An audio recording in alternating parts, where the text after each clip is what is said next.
നമസ്കാരം. ഞാൻ ഡോക്ടർ വിനീത ശ്രീകുമാർ, ഹോമിയോപ്പതിക് ഫിസീഷ്യനാണ്. ഇപ്പോൾ എല്ലാ അമ്മമാരും വന്ന് പറയുന്ന മെയിൻ കംപ്ലയിൻ്റ് എന്താണെന്ന് വെച്ചാൽ പ്രസവത്തിന് ശേഷം അവർക്ക് മുലപ്പാൽ കുറവായി കാണുന്നു എന്നാണ്. ഈ പ്രശ്നത്തിനെ നമ്മൾ എങ്ങനെ നേരിടാം എന്നാണ് ഇന്ന് ഞാനിവിടെ സംസാരിക്കാൻ പോകുന്നത്. ആദ്യം തന്നെ മുലപ്പാൽ കുറവാണോ എന്നുള്ളത് നമ്മൾ കൺഫേം ചെയ്യുക എന്നാണ് ആദ്യം ചെയ്യേണ്ട കാര്യം. അത് നമുക്കെങ്ങനെ കൺഫേം ചെയ്യാമെന്നാണ് ഇനി ഞാൻ പറയുന്നത്.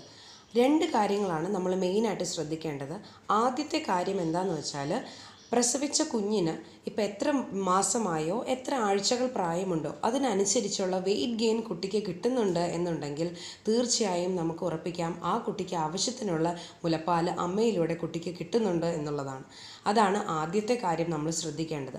രണ്ടാമത്തെ വിഷയം എന്താണെന്ന് വെച്ചാൽ നമ്മൾ ഒരു ബ്രസ്റ്റ് നിന്ന് ഫീഡ് ചെയ്യുന്ന സമയത്ത് മറ്റേ ബ്രസ്റ്റിൽ നിന്നും പാല് ലീക്ക് ചെയ്യുകയോ അല്ലെങ്കിൽ ഒരു ഫുൾനെസ് ഫീലിംഗ്, അതായത് ഒരു നിറഞ്ഞ് വരുന്ന ഫീലിംഗ് മറ്റേ ബ്രസ്റ്റിൽ നിങ്ങൾക്ക് ഫീൽ ചെയ്യുകയോ ചെയ്യുന്നുണ്ടെങ്കിൽ അതും നമുക്ക് കൺഫേം ചെയ്യാം നല്ല രീതിയിലുള്ള ഒരു ബ്രസ്റ്റ് പ്രൊഡക്ഷൻ ആ അമ്മയ്ക്ക് ഉണ്ട് എന്നുള്ളത്.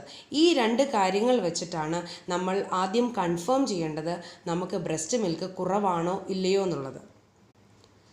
ഈ രണ്ട് കാര്യങ്ങളും ഇല്ല എന്നുണ്ടെങ്കിൽ മാത്രമേ ബ്രസ്റ്റ് മിൽക്ക് കുറവായുള്ളൊരു കണ്ടീഷൻ ആ അമ്മയ്ക്കുള്ളൂ എന്ന് നമ്മൾ കൺസിഡർ ചെയ്യേണ്ടത്.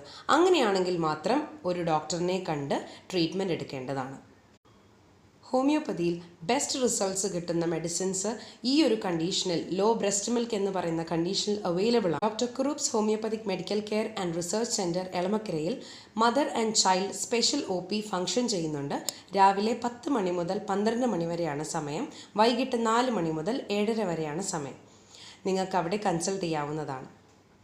താങ്ക്